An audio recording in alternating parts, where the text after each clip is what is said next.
Today we're going to a place called Sikeston, Missouri. Now, on the surface, it's a town dealing with a recent tornado. But if you dig just a little deeper, you find a much older, much darker story.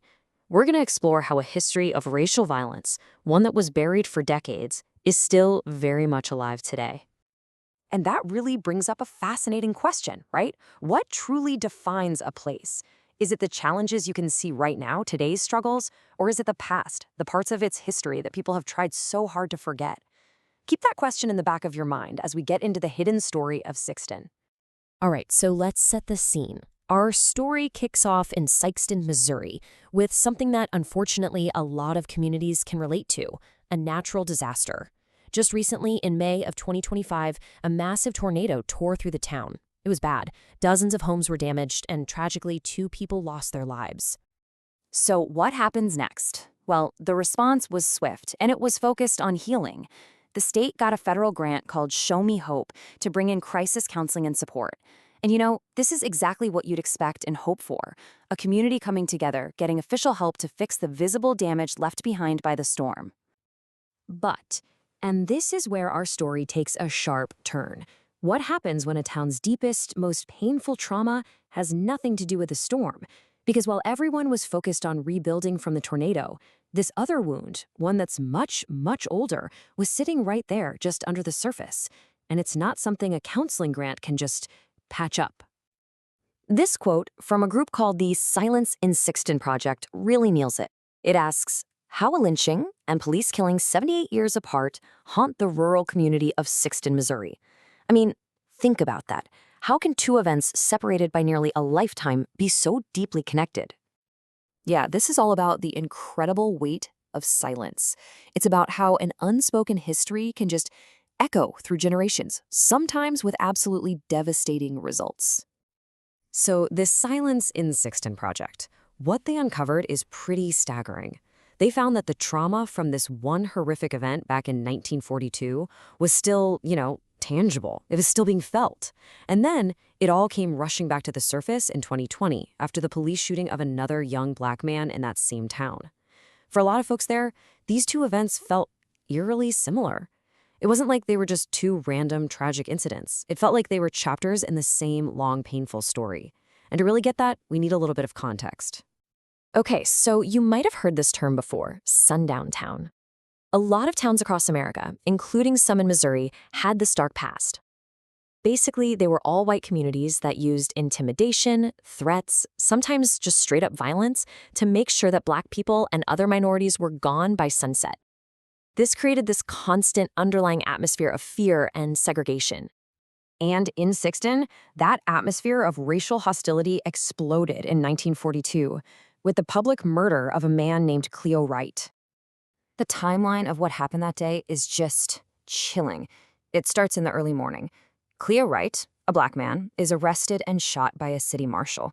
Then, the local hospital flat out refuses to treat him because of his race. So, wounded, he's just taken to the city jail. By the afternoon, a white mob just walks in and takes him from his cell. And then they dragged him to the Black neighborhood and burned him alive, right in front of 2 churches, just as people were leaving the service. This wasn't just a murder.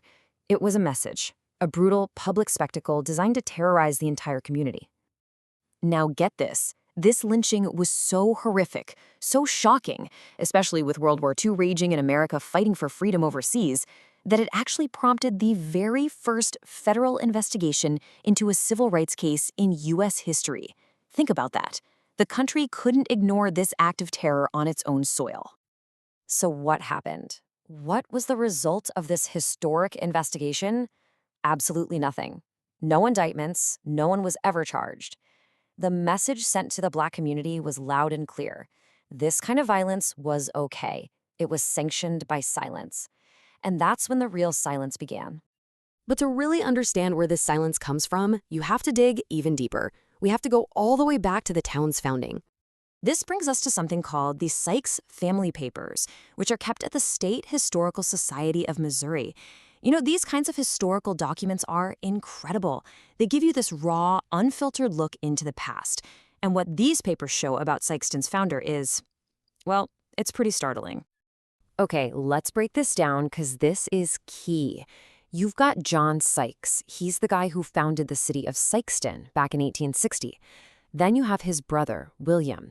And William's papers, the Sikes family papers, they're basically a business ledger. And his business was buying and selling human beings. So this isn't some abstract idea. This is the foundation the town was literally built on. The Sikes family papers are explicit. They list out the names, the ages, the prices of people who were bought and sold by the founder's own brother. For instance, the records show William Sikes owned 14 enslaved people in 1850. They include 8 different bills of sale for human beings. This history isn't just part of the town's origins. It's woven right into its DNA.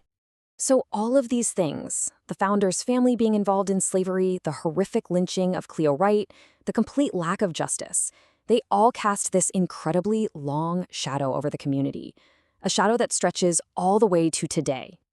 You have to understand, for generations, the way to survive was to not talk about it. Black families taught their children to be quiet, to not make waves, because the system had shown them time and again that it wouldn't protect them. But silence has a cost, right? It doesn't make the pain go away. It just pushes it down, where it gets passed from one generation to the next, unresolved. It shows up as fear, as mistrust, as a community that's fundamentally broken. So, how does a community even start to break a cycle like that? Well, today when we face a crisis, we have tools that are the exact opposite of silence. And this is really why it all matters now. Today, Missouri actively promotes the 988 Lifeline. It's a number you can call for immediate help if you're in any kind of crisis. It's a whole system built around the idea of reaching out, of speaking up, of getting help. It is a world away from the generations of forced silence that defined this community's deepest trauma. Which brings us right back to that big question we started with. A town can come together to rebuild after a tornado. You can fix the houses, clear the streets. But how does a community even begin to heal a wound that's centuries deep? A wound it was never even allowed to talk about, let alone mourn. Honestly, that's the challenge not just for Sikeston, but for so many places across America.